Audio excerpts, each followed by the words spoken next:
बिस्मिल्लाहिर्रहमानिर्रहीम। अस्सलाम वालेकुम डियर स्टूडेंट्स, मैं हूं हैदर फैज़ान और आप देख रहे हैं हमारा YouTube channel smart studies academy. उम्मीद है आप सब खैरियत से होंगे। स्टूडेंट्स, जैसा कि आप जानते हैं हमारी discussion national book foundation class first year mathematics पर जारी है और हम यूनिट नंबर 6 को डिस्कस कर रहे हैं, जिसकी आज हमारी लास्ट एक्सरसाइज रिव्यू एक्सरसाइज है। इसके बाद इंशाल्लाह हम चैप्टर नंबर 7 को स्टार्ट करेंगे। तो चलते हैं अपने क्वेश्चंस की तरफ। हमारा क्वेश्चन नंबर 1 MCQs का है। मैं हर रिव्यू एक्सरसाइज बनाते हुए ये ज़िक्र करता हूँ कि हम at the end of the book, जब हम इस बुक को कंप्लीट कर लेंगे, हम एक पूरा लेक्चर जो है वो MCQs के ऊपर ही बनाएंगे, जिसमें हम सारे चैप्टर्स के MCQs को डिस्कस करेंगे। अभी हम चलते हैं इसे क्वेश्चन नंबर 2 पे। क्वेश्चन नंबर 2 है हमारे पास, how many words can be formed by using 4 distinct alphabets. यहाँ पर आपको ये चीज़ समझनी है कि ये क्वेश्चन आया कम्बिनेशन का है या परमुटेशन का है। तो पहली बात, इस क्वेश्चन के अंदर छुपे हुए कुछ की पॉइंट्स जिसकी मदद से हमें ये पता चल सकता है कि ये क्वेश्चन जो है वो परमुटेशन का है। किस तरह से? सबसे पहले देखें, यहाँ पे लिखा है हाउ मैनी वर्ड्स। एक से ज़्यादा वर्ड्स की बात की जा रही है, जबकि अगर हम कम्बिनेशन की बात करें तो हमारे पास जितने भी दिए जाएं, वैल्यूज़ दी जाएँ, चाहे वो अल्फ़ाबेट्स हों, चाहे वो नंबर्स हों, अगर हम उनके कम्बिनेशन की बात करते हैं तो उनका हर कम्बिनेशन जो है वो एक ही कंसीडर होता है। फॉर एग्ज़ाम्पल, अगर हमें ABCD के कम्बिनेशन बनाने के लिए कहा जाए तो इसके जितने पॉसिबल कम्बिनेशन होंगे वो 1 ही होगा, ठीक है? यानी आप जितने डिफरेंट अरेंजमेंट इसके करते हैं, वो सारे के सारे अरेंजमेंट्स जो हैं वो एक ही कंसीडर होंगे, क्योंकि कम्बिनेशन में ऑर्डर मैटर नहीं करता। चाहे आप ABCD लिखें या ACDB लिखें, ये दोनों वर्ड्स जो हैं वो एक ही कंसीडर होंगे। जबकि यहाँ पर हाउ मैनी वर्ड्स की बात की जा रही है, यानी कि 4 डिस्टिंक्ट अल्फ़ाबेट की मदद से आपसे वो ऑल पॉसिबल वर्ड्स पूछ रहा है। तो इट मीन्स कि यहाँ पे जो हर वर्ड बनेगा वो एक डिफरेंट वर्थ रखता होगा, ठीक है? तो इसलिए हम यहाँ पर परमुटेशन यूज़ करेंगे। तो 4 डिस्टिंक्ट अल्फ़ाबेट्स की मदद से 4 डिस्टिंक्ट जो यहाँ पे हमें वर्ड्स बनाने हैं, 4 लेटर्स के वर्ड्स बनाने हैं, वो बनेंगे हमारे पास 4P4। ठीक है स्टूडेंट्स, तो चलें स्टार्ट करते हैं इसके सॉल्यूशन को। सो यहाँ पे हम लिखेंगे students, number of veg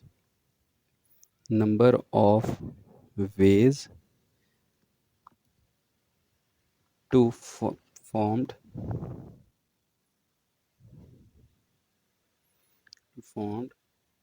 the words by 4 distinct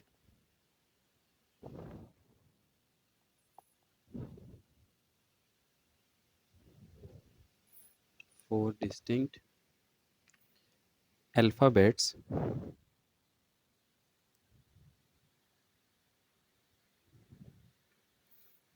are 4P4। So अगर हम 4P4 करते हैं तो ये बनता है 4 फैक्टोरियल ओवर 4 माइनस 4 का factorial, that is 4 factorial over 0 factorial, which is 4 factorial, and this is 24। तो हमारे पास जो पॉसिबल वर्ड्स बनेंगे स्टूडेंट्स, वो बनेंगे 24। ये था हमारा क्वेश्चन नंबर 2। चलते हैं क्वेश्चन 3 की तरफ। क्वेश्चन नंबर 3 है स्टूडेंट्स हमारे पास, कहता है how many 3 digit numbers are there where 0 at unit place. यहाँ पर हमने 3 डिजिट के ऐसे नंबर बताने हैं जिनके यूनिट प्लेस के ऊपर 0 आता हो। तो सबसे पहले तो आपको ये पता होना चाहिए कि यूनिट, 10 यूनिट और 100 सिस्टम क्या है। अगर हमारे पास A, B और C 3 वर्ड डिजिट्स हैं, फॉर एग्जांपल ये इनको हम डिजिट्स कंसीडर कर रहे हैं, तो C जो है वो यूनिट प्लेस पे है, B जो है वो यूनिट 10 यूनिट्स प्लेस पे है, और ये जो है हमारे पास 100 प्लेस पे है। ठीक है स्टूडेंट्स, तो ये हमारे पास स्टूडेंट्स, हम यहाँ से इसको स्टार्ट करेंगे। हम लिखेंगे let ABC be the 3 digit number, ठीक है, where C is at unit place. और क्वेश्चन में हमें ये कहा गया है कि जो यूनिट प्लेस है आपकी वो क्या होनी चाहिए, 0। तो इट मीन्स आपके पास जो ABC 3 डिजिट नंबर है वो एक्चुअली कुछ इस तरह से होगा, AB 0 फॉर्म में। अच्छा, अब हमने ये देखना है कि हमारे पास काउंटिंग के अंदर टोटल नंबर ऑफ डिजिट्स कितने होते हैं। वी हैव 0 to 9 मीन्स के 10 डिजिट्स इन काउंटिंग। जो हमारी पूरी काउंटिंग होती है मैथमेटिक्स की, वो 10 डिजिट्स के गिर्द रिवॉल्व कर रही है, जो कि 0 से 9 तक होते हैं। अब स्टूडेंट्स हमारे पास ए को फिल करने के लिए कितने ऑप्शन हैं, यहाँ पे देखिएगा।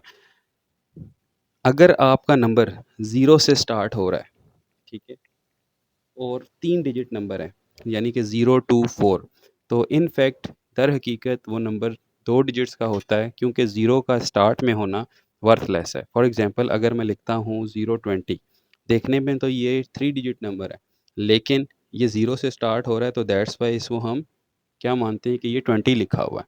तो इसलिए हमारे पास जो ए ऑप्शन है, इसको फिल करने के लिए 0 से 9 तक, 0 को निकाल देंगे, 1 से लेकर 9 तक हम कोई भी नंबर पुट कर सकते हैं। तो यहाँ पे हम लिखेंगे हेयर वी हैव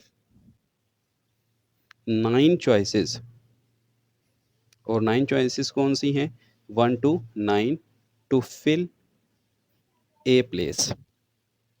ठीक है स्टूडेंट्स, ए की प्लेस को फिल करने के लिए हमारे पास 9 चॉइसेस हैं, एंड वी हैव, अब बी की प्लेस पे कुछ भी हो सकता है, 0 सेकंड नंबर पे हो सकता है, कोई मसला नहीं है। 0 से लेकर 9 तक 10 की 10 ऑप्शंस हैं कि हम यहाँ पे कुछ ना कुछ रख सकते हैं। So we have 10 options to fill be place. So total choices, total choices to formed 3 digit number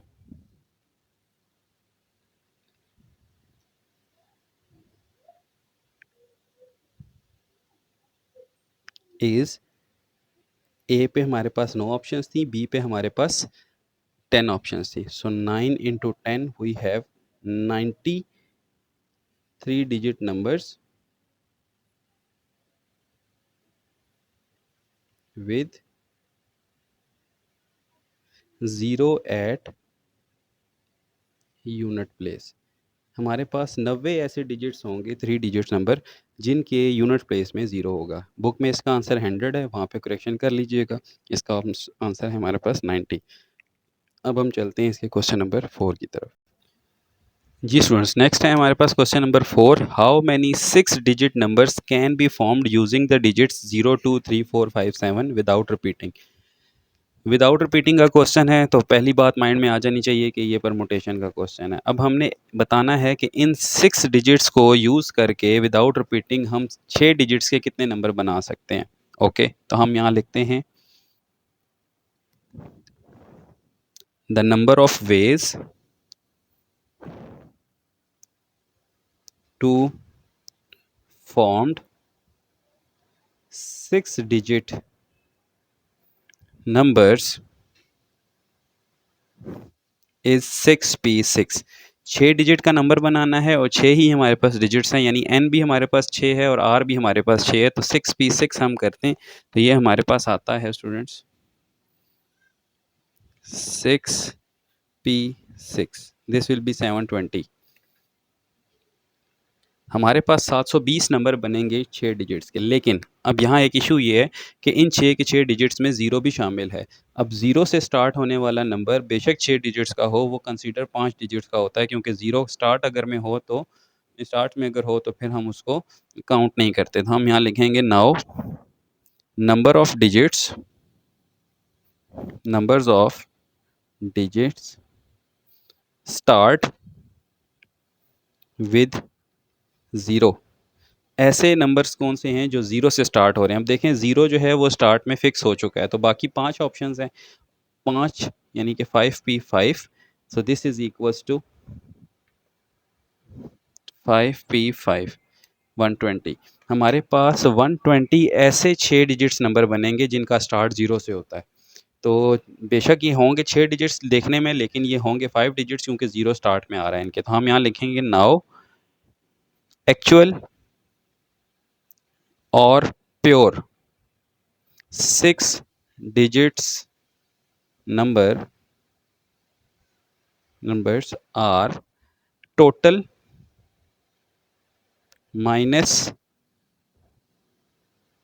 numbers starts with 0। ठीक है स्टूडेंट्स, ये फार्मूला भी एक बन गया है हमारे पास कि जो प्योरली 6 डिजिट नंबर्स होंगे जो कि स्टार्ट टोटल में से हम क्या कर देंगे, उनको माइनस कर देंगे, जो देखने में तो 6 डिजिट्स के हैं लेकिन हैं असल में 5 डिजिट, क्योंकि वो 0 से स्टार्ट हो रहे हैं। तो प्योर नंबर हमारे पास निकल आएंगे प्योरली 6 डिजिट्स, जो कि वाकई 6 डिजिट्स के होंगे, लैक्स में होंगे। तो ये हमारे पास आ जाएगा 720 माइनस 120 दैट इज़ 600। सो आपके पास 600 जो है वो प्योरली 6 डिजिट नंबर्स हैं जो कि 0 से स्टार्ट नहीं होते, यानी 0 उनके स्टार्ट या लास्ट में आता है, सॉरी स्टार्ट में नहीं आता बल्कि लास्ट या मिड में आता है। ये था क्वेश्चन 4। चलते हैं इसके क्वेश्चन 5 की तरफ। जी स्टूडेंट्स, क्वेश्चन 5 है हमारे पास, the number of ways for arranging 7 keys in a key chain. अब ये हमारे पास एक ऐसा क्वेश्चनैरियो है जिसमें हमने रिंग परमुटेशन पढ़ी थी। तो ये रिंग की एक फॉर्म है जिसमें हम फ्लिपिंग भी कंसीडर करते हैं, यानी सर्कुलर परमुटेशन की एक फॉर्म है रिंग परमुटेशन जिसमें हम फ्लिपिंग कंसीडर करते हैं। मिसाल के तौर पे हमारे पास एक सर्कुलर परमुटेशन है और ये एक रिंग है, ठीक है, जिसमें 4 ऑब्जेक्ट्स जो हैं वो अरेंज है। तो हम क्या करते हैं यहाँ पे, वैसे हम सर्कुलर परमुटेशन के लिए क्या करते हैं, किसी एक नंबर को फिक्स कर लेते हैं। तो इस मीन्स कि हमारा फार्मूला होता है -1 का factorial in circular permutation, but in the case of ring or necklace we have to use the flipping case. So flipping में हम इसको 2 से डिवाइड कर देते हैं। तो ये हमारे पास एक रिंग परमुटेशन बन जाती है। तो यहाँ पे हमारे पास की चेन का सिनेरियो है जिसमें हमारे पास 7 कीज़ को हमने अरेंज करना है। तो हम यहाँ लिखेंगे we have n is equals to 7 and we use ring permutation. Ring permutation का फार्मूला होता है हमारे पास, यहाँ हम लिखेंगे number of ways basically n minus 1 factorial divided by 2. So we have n is equals to 7. This will be 6 factorial because 7 minus 1 is 6 over 2. So 6 into 5 into 4 into 3 into 2 factorial over 2। ये और ये cancel हो जाएंगे। इनको अगर हम multiply करते हैं तो ये हमारे पास बनता है 6 into 5 into 4 into 3। So this will be 360 ways. So 7 keys can be arranged in a ring in 360 ways। ठीक है स्टूडेंट्स, सो ये क्वेश्चन अगर आ जाए की चेन का या बीट्स इन अ नेकलेस का क्वेश्चन आ जाए, यानी नेकलेस की फॉर्म आ जाए, तो वहाँ पे भी जो परमुटेशन हम बनाते हैं वो सर्कुलर परमुटेशन को डिवाइड करते हैं 2 से। सो ये बन जाता है रिंग परमुटेशन। ये टॉपिक आपकी बुक में मौजूद है लेकिन इससे रिलेटेड क्वेश्चन एक्सरसाइज में नहीं दिया हुआ था, रिव्यू एक्सरसाइज में इसका क्वेश्चन आ गया। चलते हैं इसके लास्ट क्वेश्चन 6 की तरफ। क्वेश्चन नंबर 6 स्टूडेंट एक इम्पॉर्टेंट और इंटरेस्टिंग क्वेश्चन है लेकिन आसान है, ये आपने लाजमी करना है, पेपर में आ सकता है। क्वेश्चन है 12 persons are seated at a round table. 12 लोग हैं जो कि सीटेड हैं राउंड टेबल के गिर्द। कहते हैं find the number of ways of their arrangement. ठीक है, if two particular persons don't want to sit together. इससे पहले जो क्वेश्चंस हम करके आए हैं उसमें था कि टू पर्टिकुलर पर्सनस या two particular secretaries want to sit together, उसमें वांट था, यहाँ डोंट वांट है। तो हम कैसे निकालेंगे, देखें कभी कभी ऐसे सिनेरियो आ जाते हैं कि कोई चीज़ हम डायरेक्ट नहीं निकाल सकते। तो डायरेक्ट नहीं निकाल सकते तो इट मीन्स फिर हम उसके लिए अल्टरनेट वे यूज़ करते हैं कि हम टोटल में से हैपनिंग, फॉर एग्जांपल हमने किसी चीज़ के फॉल्स इवेंट्स को निकालना है। कोई भी इवेंट है वो 2 पॉसिबल चीज़ों पर होता है, या ट्रू होता है या फॉल्स होता है। ठीक है, ये हमारे पास टोटल है। फॉर एग्जांपल दे रहा हूँ आपको, इसको इस क्वेश्चन से रिलेट करेंगे। किसी भी चीज़ के टोटल हैपन होने के चांसेस होते हैं, या तो ट्रू होंगे या फॉल्स होंगे। तो अगर हमें फॉल्स निकालने हों तो हम क्या करते हैं, हम टोटल में से ट्रू को माइनस कर देते हैं तो हमारे पास फॉल्स आ जाता है। इसी तरह अगर हमें ट्रू इवेंट्स निकालने हों तो हम टोटल में से फॉल्स इवेंट्स को माइनस कर देंगे तो ट्रू इवेंट्स आ जाएंगे। तो कभी कभी हमें ये सिनेरियो भी यूज़ करने पड़ते हैं कि हम डायरेक्टली कोई चीज़ नहीं निकाल सकते, हम टोटल में से उसकी ऑपोजिट को माइनस कर देते हैं। ठीक है, ये सिनेरियोज आप डिस्क्रीट मैथमेटिक्स में पढ़ेंगे जाके आगे इंशाल्लाह। जब आप बीएस में जाएंगे या एमएससी में जाएंगे तो वहाँ पे डिस्क्रीट मैथमेटिक्स का एक कोर्स आता है जिसमें कम्प्लीमेंट्री इवेंट्स को आप सॉल्व करते हैं, या स्टैट्स के स्टूडेंट्स जब प्रोबेबिलिटी फाइंड कर रहे होते हैं तो वहाँ पे भी वो ये कंसेप्ट यूज़ करते हैं। तो अभी हम चलते हैं, हम देखते हैं यहाँ पे 12 पर्सन हैं हमारे पास और they round seated at a round table. तो अभी हम यहाँ तक सॉल्व करते हैं इस क्वेश्चन को राउंड टेबल तक। सबसे पहले हमें ये देखना होगा कि 12 लोग जो हैं वो कुर्सी एक टेबल पे किस तरह से एडजस्ट होते हैं। हम लिखते हैं as n is equal to 12 and these people are seated at round table. अब राउंड टेबल है तो स्टूडेंट्स इस तरह की होगी। यहाँ पर हम यहाँ लिखते हैं 1 2 3 4 5 6 7 8 9 10 11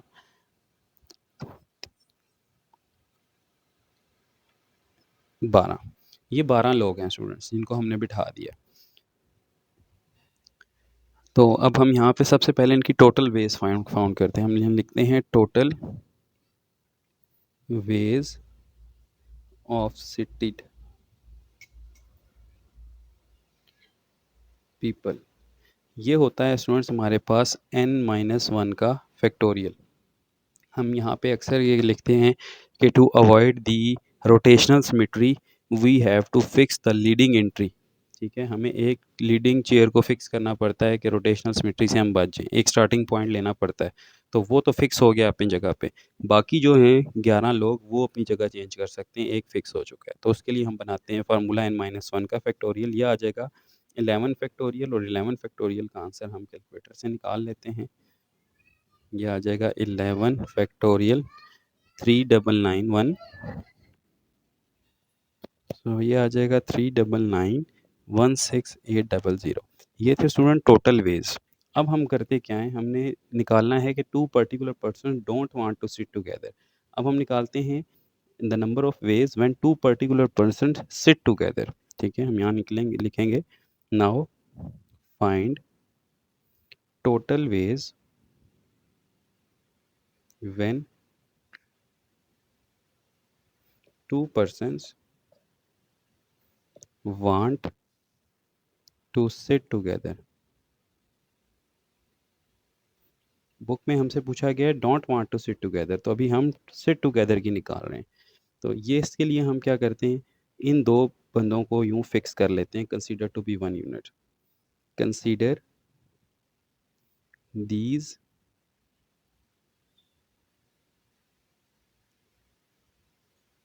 टू पीपल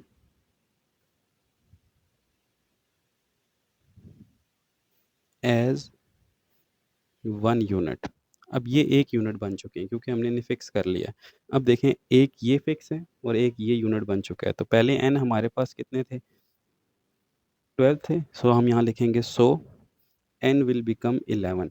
पहले एन 12 थे ना, टोटल 12 थे। अब क्योंकि ये दोनों मिलकर एक यूनिट बन चुके हैं तो एन हो गया 11। Now number of veg,